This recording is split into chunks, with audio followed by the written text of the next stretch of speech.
Rishi Sunak, the wealthiest member of parliament, is totally unfit to be prime minister. He is someone who has benefited from an elite education, going to a private school, Oxford, having a career in banking before pursuing a career in politics.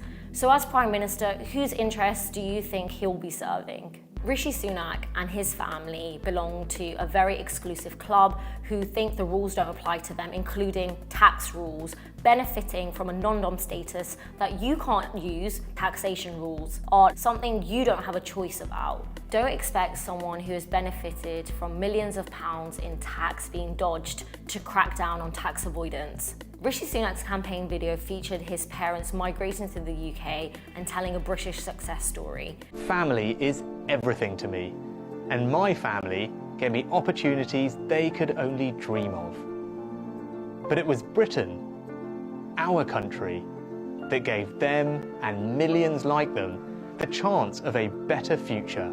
But as a member of the government, he's actively pushed through policy that stopped people from being able to come to the UK and rebuild their lives. From the Rwanda policy that will deport refugees thousands of miles away to defending the hostile environment.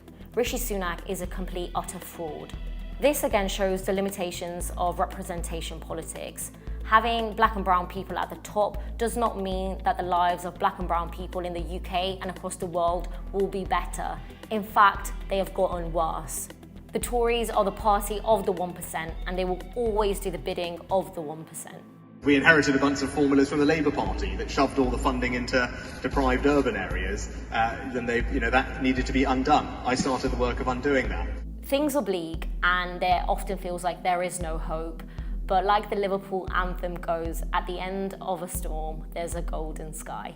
Across the country, we're seeing workers organise across so many sectors, whether it's the RMT to barristers, cleaners, teachers and nurses. What this is showing us is that another way is possible when workers stand up, fight back and hold this government to account. Whoever wins the Tory leadership race, we know that our media will not hold them to account. That's why it's so important to support independent media like Double Down News, so give them some money if you can to their Patreon. Join the future of journalism, join Double Down News on Patreon.